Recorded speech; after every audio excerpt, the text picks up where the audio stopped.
Karena sudah tepat pukul 7, mari kita bangkit berdiri bagi yang mampu bangkit berdiri ya. Kita akan mengucapkan sabda pembukaan saling berbangsa. Pertolongan kita adalah dalam nama Tuhan yang menjadikan langit dan bumi dan yang kasih setianya untuk selama-lamanya. Terpujilah Tuhan hari demi hari yang membangun bagi kita. Allah adalah keselamatan kita.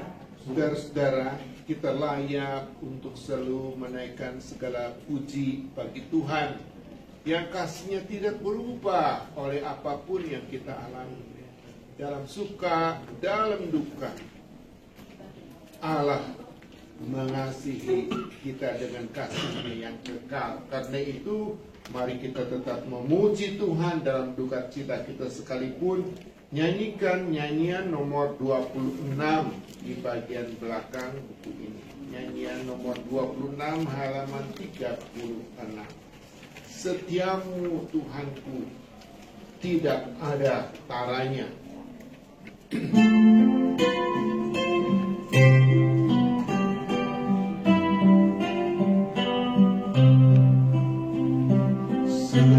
Setiamu Tuhanku, tiada bertara di segala susah, di saat gelap.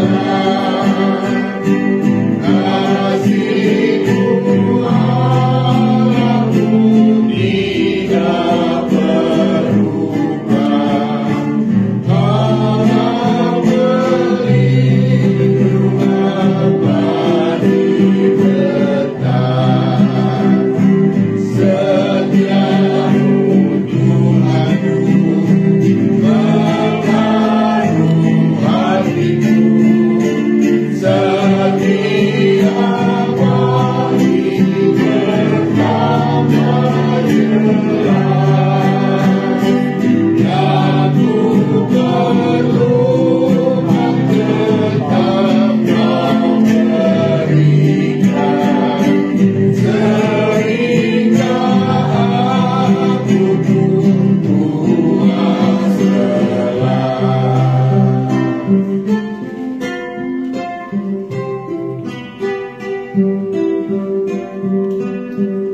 Baik Tuhan,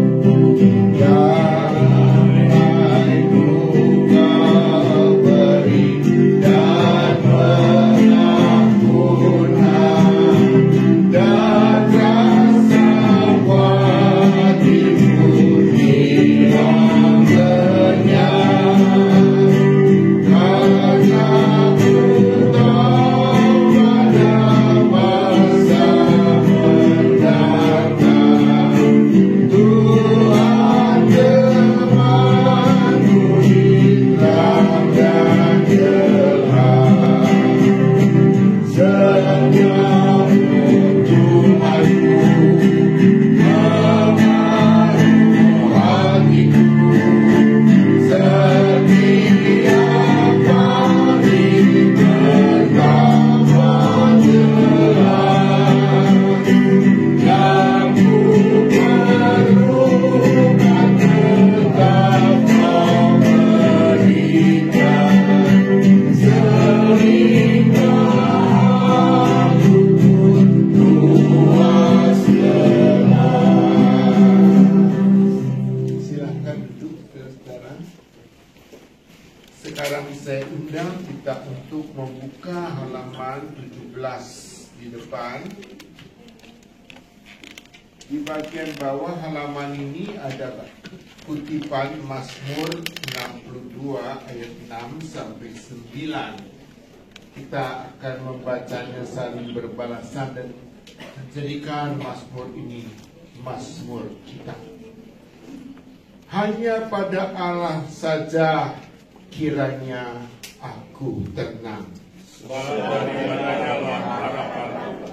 Hanya Dialah gunung batuku dan keselamatanku.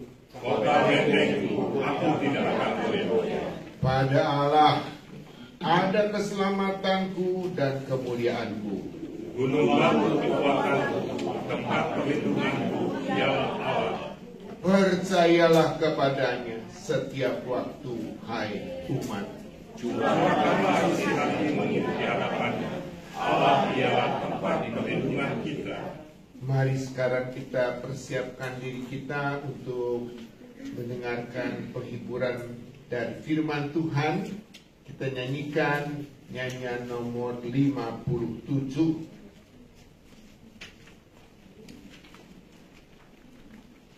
Halaman 62. Tuhanku, pimpinlah.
Berkati firman yang akan dibawakan oleh Bapak Pendeta Roy, Bapak, agar boleh membangun keluarga dan juga kami semua. Kami serahkan doa ini hanya nama Tuhan Yesus. Amin.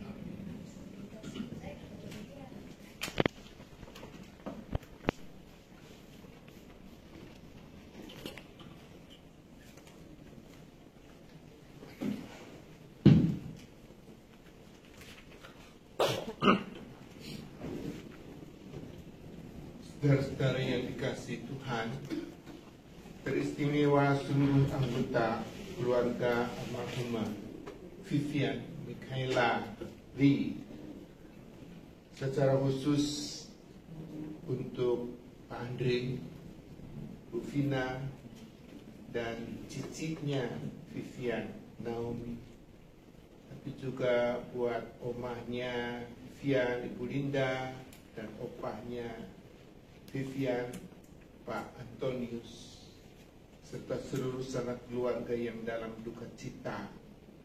Saya mau mengajak kita merenungkan firman Tuhan yang saya pilih, saya ambil dari Roma pasal 8, surat Rasul Paulus kepada jemaat di Roma pasal 8, ayat yang ke-18, dilanjutkan ayat 22 sampai ayat yang ke-25.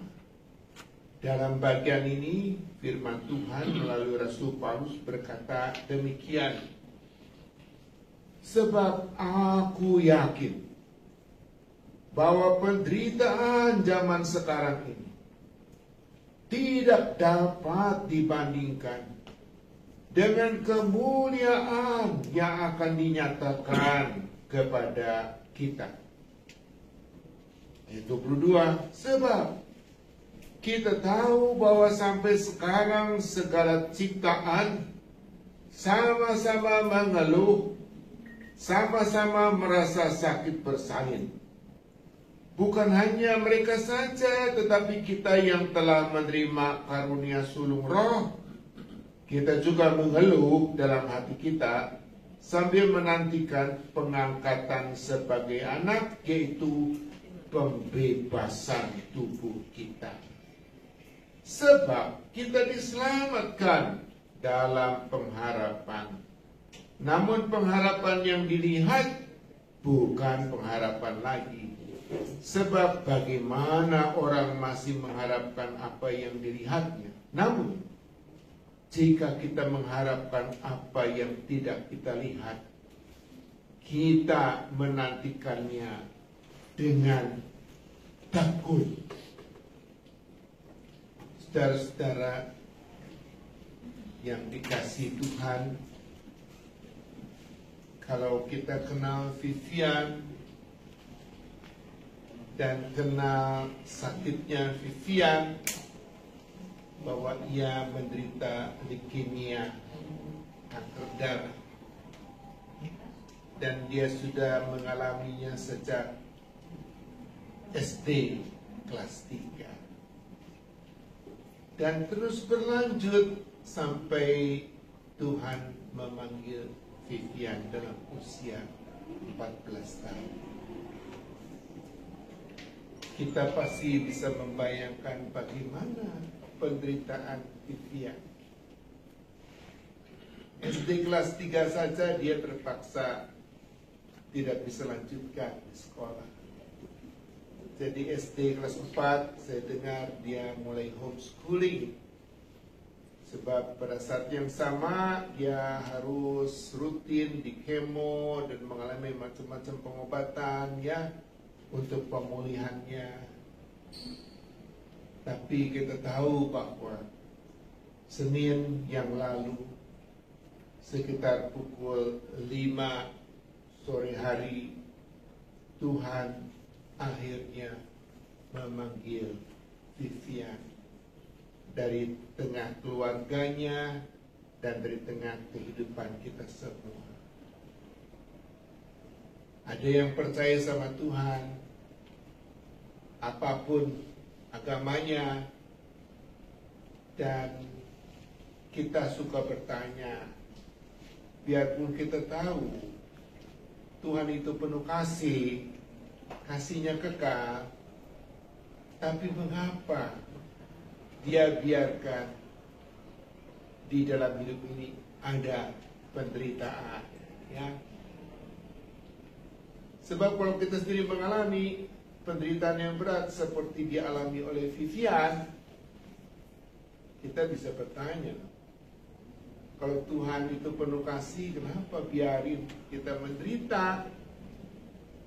Saudara-saudara, firman Tuhan mengatakan penderitaan zaman sekarang ini.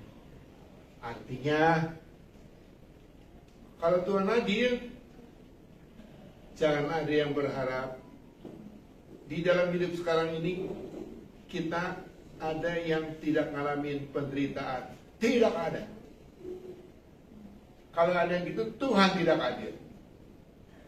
Kalau adil, semuanya. Kalau tiba waktunya, kebagian penderitaan.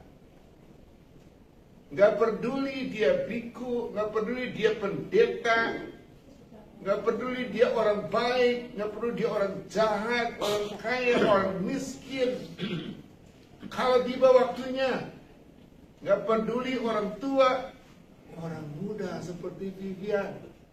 Kalau tiba waktunya, akan mengalami penderitaan. Penderitaan zaman sekarang ini. Kenapa ya Tuhan biarin? Ya Tuhan paling tahu. Kita hanya coba untuk memahami sesuai dengan pemahaman kita tentang Dia yang disaksikan oleh Alkitab. Tampaknya Tuhan tahu kita butuh penderitaan. Allah tidak butuh penderitaan untuk mencobai kita. Masa Allah perlu mencobai kita untuk tahu keadaan kita? Tidak perlu. Kita cuma lihat luar ya. Tuhan lihat hati langsung, pikiran kita langsung tahu.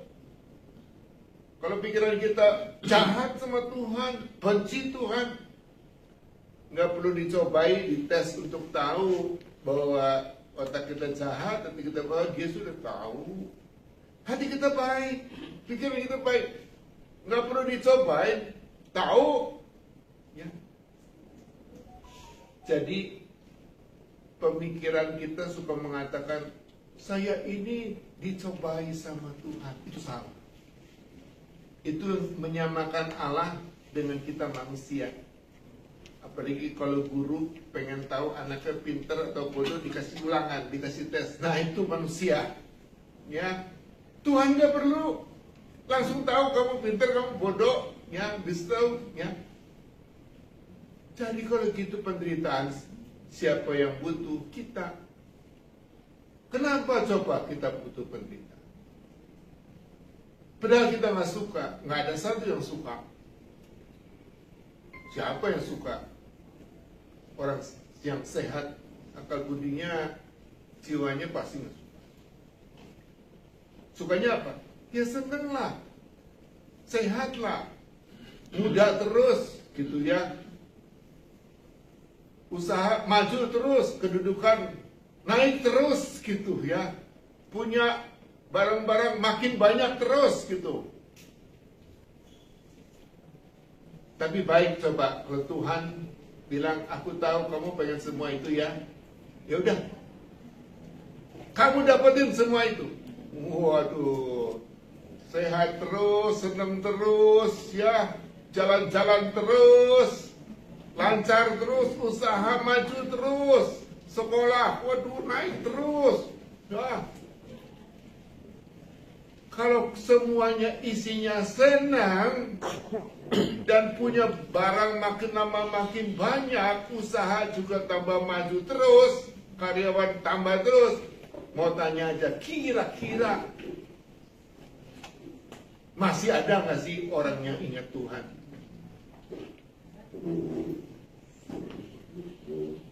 Mungkin ada, tapi dikit sekali.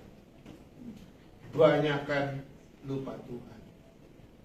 Sebab kalau semua menyenangkan, membahagiakan, berlimpah, apa alasannya ingat Tuhan? Ini semua mesti dinikmatin. Sayang-sayang. Kalau nggak dipakai semua yang kita punya, semuanya semua. Ya enggak. Jadi kalau Tuhan ngikutin keinginan kita manusia, kasih aja semua yang bikin kita senang dan ketawa terus, Tuhan jadi jahat. Sebab banyak yang tiba-tiba mati kena stroke segala macam, lagi lupa Tuhan. Terus untuk apa? Kalau hidup ini cuma di sini aja ya nggak apa-apa. Tapi kalau ada hidup setelah kematian itu gimana? Nah, saudara-saudara, sakit seperti Vivian salah satu itu bisa membuat orang selalu ingat Tuhan. Bukan cuma Viviannya yang ingat Tuhan, papahnya ingat Tuhan, mamanya ingat Tuhan. Sebab kalau lihat Vivian lagi susah gitu, mau doanya kemana nih tolongnya? Ya ke dokter sih, ya rumah sakit. Tapi selebihnya kita tahu sama Tuhan, ini cuma Tuhan yang bisa tolong. Gitu kan? Iya Tuhan. Itu yang Tuhan paling ingin. Di dalam hidup ini jangan pernah lupain Tuhan. Masa depan kita soalnya ada di Tuhan, bukan di dalam segala. Makanya kita bersyukur Vivian masih kecil saja udah kenal Tuhan. Sampai Tuhan panggil juga dia masih percaya sama Tuhan. Makanya itu yang Tuhan ingat. Ketika dipanggil oleh Tuhan, lagi ingat Tuhan, itu paling siap ketemu Tuhan. Kalau siap ketemu Tuhan, paling siap untuk menerima keselamatan sempurna, hidup kekal dari Tuhan. Ya. Makanya firman Tuhan mengatakan keselamatan itu kalau kita percaya, ya kita sudah terima, tapi dalam pengharapan. Maksudnya, ya keselamatan yang sempurna kita nggak bisa ngalami di dunia nggak sempurna. Bagaimana bisa dunia ini tidak sempurna semuanya gitu loh, ya. Makanya kita juga bisa menderita. Nggak ada sehat terus tuh, nggak ada. Itu ada sakitnya. Nggak ada sukses terus, ada gagalnya gitu loh, ya. Nggak ada ketawa terus, ada nangisnya. Ini nggak sempurna, jadi nggak bisa keselamatan sempurna ini di dunia yang tidak sempurna gitu. Makanya dalam pengharapan. Dapatnya kapan? Nah, saat Tuhan panggil dalam kematian, ketika tubuh fana ini ditinggal untuk diganti dengan tubuh rohani. Tubuh seperti tubuh Tuhan Yesus yang bangkit dari kematian, tubuh rohani. Bisa naik ke surga. Nah, kalau nggak bisa naik, tubuh ini jatuh terus, ya, tarik gravitasi. Nah, tubuh seperti itu Tuhan mau kasih. Vivian sudah dapatkan itu, ya.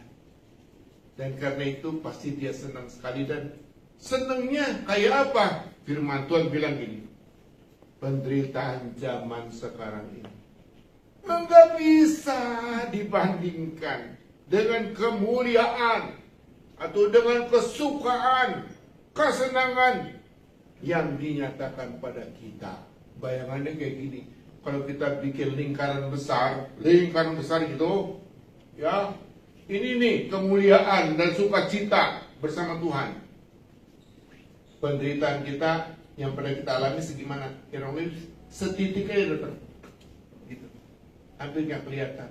Maksudnya, kalau kita sudah mengalami sukacita, hidup penuh kemuliaan, penuh sukacita, hidup kekal bersama dengan Tuhan. Terus kita tengok ke belakang penderitaan kita yang sudah kita laluin, kita bisa bilang ini, aduh, dulu penderitaan kita kayaknya berat kayak apa, tapi dibandingin sama sukacita yang kita alami sekarang, benar-benar nggak ada apa-apa. Gitu. Ya, saya pernah punya anggota jemaat, suami istri waktu itu mereka masih muda, sekarang sih mereka sudah meninggal, ya. Punya anak baru satu perempuan, baru satu. Mereka senang sekali, tapi kurang lebih umur 4 tahunan gitu, anak ini kena step malam hari.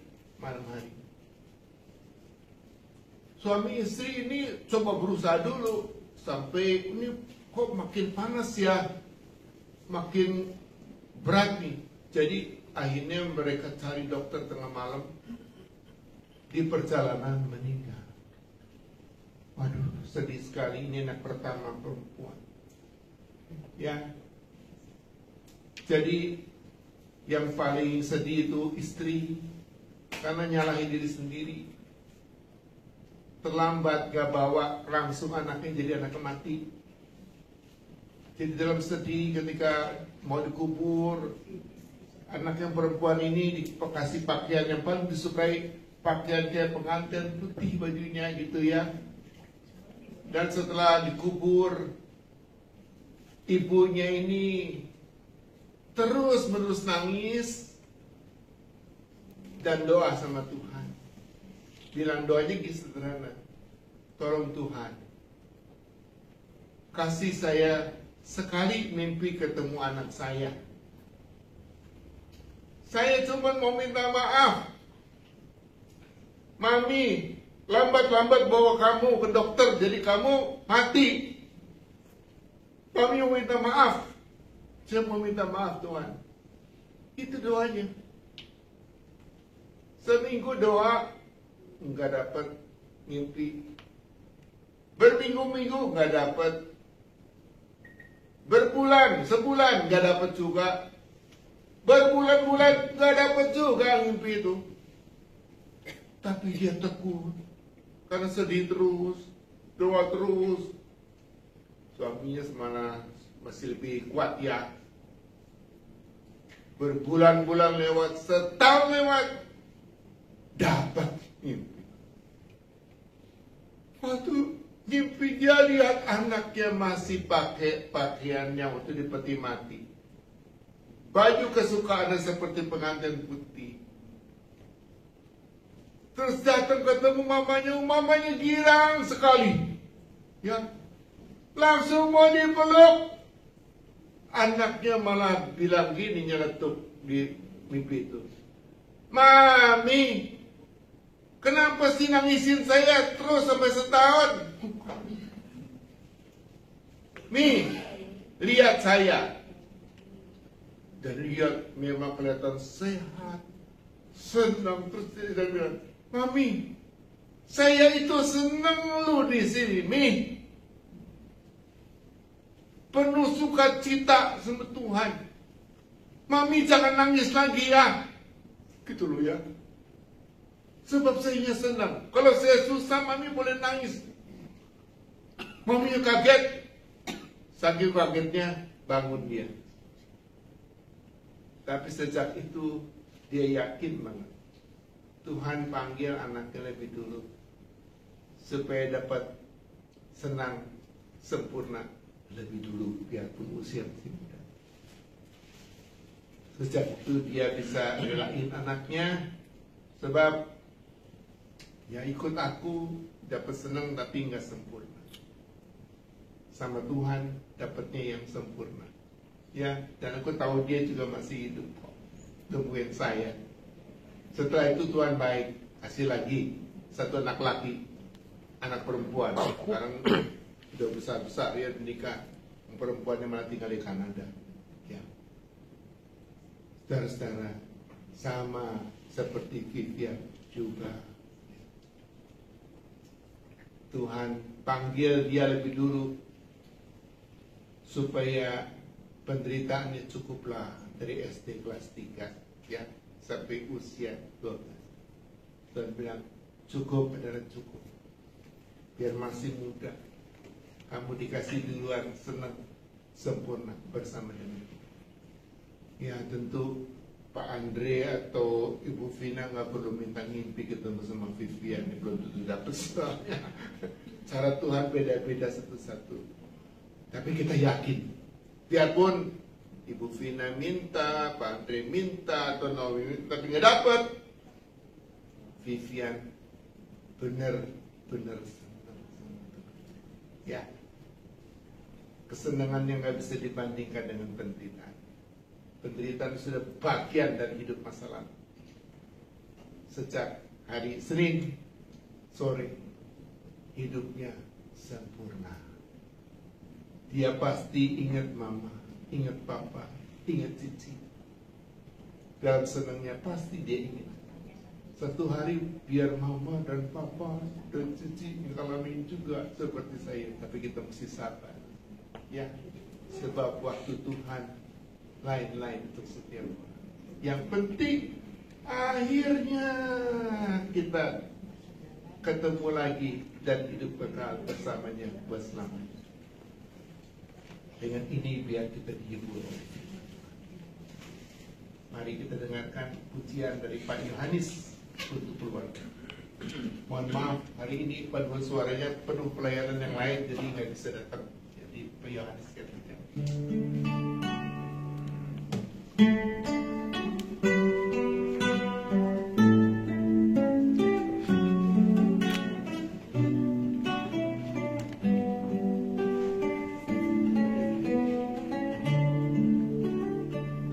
Bila kau izinkan sesuatu terjadi,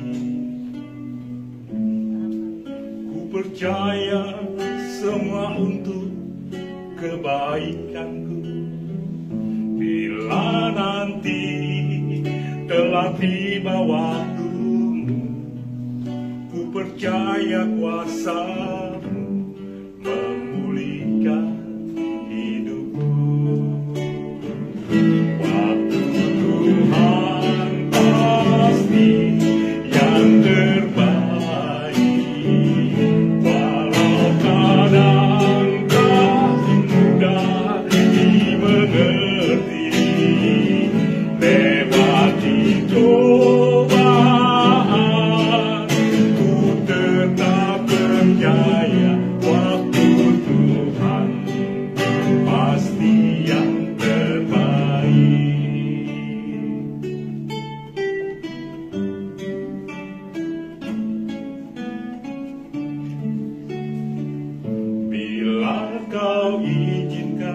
sesuatu terjadi. Ku percaya semua untuk kebaikanku. Bila nanti telah tiba waktumu, ku percaya kuasamu memulihkan hidupku. Waktu Tuhan pasti yang terbaik, walau kadang tak mudah dimengerti. Lewati cobaan, ku tetap percaya waktu Tuhan pasti yang terbaik. Waktu Tuhan pasti yang terbaik, walau kadang tak mudah dimengerti. Lewati cobaan, ku tetap percaya waktu Tuhan pasti yang terbaik. Waktu Tuhan pasti yang terbaik, walau kadang tak mudah dimengerti. Lewati cobaan, ku tetap percaya waktu Tuhan pasti yang terbaik. Waktu Tuhan pasti yang terbaik. Terima kasih Pak Yohanes. Mari sekarang kita panjatkan doa. Bapa Surgawi, kami percaya, kami yakin Senin tanggal 29 April yang lalu pukul 4 sore lewat 50 menit, itulah waktu terbaik Tuhan boleh anugerahkan kepada kekasih kami Vivian Michaela Lee. Sebab mulai saat itu dia boleh mendapatkan bukan hanya apa yang dia sangat rindukan, tapi juga keluarganya. Pak Andre, Vina, Bu Vina, dan Naomi, keinginan, kerinduan supaya Vivian betul-betul hidup, tidak sakit lagi, tidak mengalami macam-macam penderitaan lagi. Di dunia ini, kalau dilanjutkan hidupnya, dia tetap tidak bisa mendapatkan hidup seperti itu. Tapi dalam kematian jasmaninya dan di dalam hidup rohaninya sekarang, dia sudah mendapatkannya terlebih dahulu. Terima kasih untuk waktu terbaik Engkau Bapa di sorga sudah berikan kepada Vivian. Kami tahu sekarang dia senang sekali. Dia juga ingin keluarganya, dan kami semua senangnya seperti dia. Karena itu tolonglah kami yang masih hidup ini, supaya dimampukan juga tidak hanya memikirkan macam-macam hal di dunia ini yang memang selalu banyak, tidak ada habisnya untuk dipikirkan, termasuk cari uang, cari kesenangan, usahakan kesehatan, dan lain sebagainya. Mampukan kami juga untuk siapkan diri kami kalau dipanggil Tuhan sewaktu-waktu, dengan percaya kepada Tuhan Yesus seperti Vivian, sehingga kapanpun Tuhan panggil, dalam tidur kami sekalipun, dimanapun, kami siap ketemu Tuhan. Kami yakin kami boleh diselamatkan oleh Tuhan Yesus seperti Vivian. Bapa di sorga terus berkati kedua orang tua Vivian supaya diberikan selalu kekuatan, kesehatan, dan sukacita. Berkati Naomi supaya dia tetap bisa berprestasi. Tuhan terus memberi dia bukan hanya kepintaran, tapi juga iman, kasih Tuhan, pengharapan Tuhan. Berkati masa depannya, supaya masa depan Naomi penuh kebahagiaan. Karena dia jadi orang yang berbahagia, dia bisa bahagiain orang tua, bahagiakan sanak saudara, siapa saja dalam hidupnya. Hidupnya Tuhan pakai jadi berkat Tuhan. Berkatin juga untuk kebaktian esok pagi, untuk pemakaman di San Diego Hills. Biar Tuhan memberkati keluarga dengan kesehatan. Tuhan memberkati iring-iringan, kedukaan, perjalanan lancar, selamat, dan cuaca baik. Sehingga seluruh kebaktian sungguh-sungguh memberkati, menguatkan keluarga untuk boleh melanjutkan hidup tidak sendirian, tapi bersama dengan Tuhan yang akan terus peliharakan dan berkati hidup mereka. Berkati kami semua juga yang hadir pada malam ini. Tuhan mengenal kami satu persatu, biar Tuhan juga boleh berkati kami dan keluarga kami masing-masing. Inilah doa kami dalam Tuhan Yesus kami berdoa. Amin. Mari kita nyanyikan nyanyian nomor 59. Kita nyanyikan bait yang pertama dan bait yang keempat saja.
Saling berbalasan sabda penutup. Tuhan memberkati engkau dan melindungi engkau. Tuhan menyinari engkau dengan wajahnya dan memberi engkau kasih karunia. Tuhan menghadapkan wajahnya kepadamu dan memberi engkau damai sejahtera. Silakan duduk saudara-saudara. Baktian penghiburan malam ini selesai sampai di sini. Esok akan dilanjutkan kebaktian kalau tidak salah pukul 8. Ya betul ya. Nanti pukul 10 berangkat ke San Diego Hills untuk dilanjutkan kebaktian nanti di pemakaman. Ya. Apakah dari keluarga ada yang mau kasih kata sambutan? Enggak ya. Mungkin besok ya. Baik. Terima kasih Bapak Ibu semua yang sudah hadir dan sudah ikut kebaktian penghiburan untuk menguatkan keluarga. Tuhan memberkati Bapak Ibu saudara-saudara semua ya, dari sekarang sampai selanjutnya di hari-hari ke depan. Amin.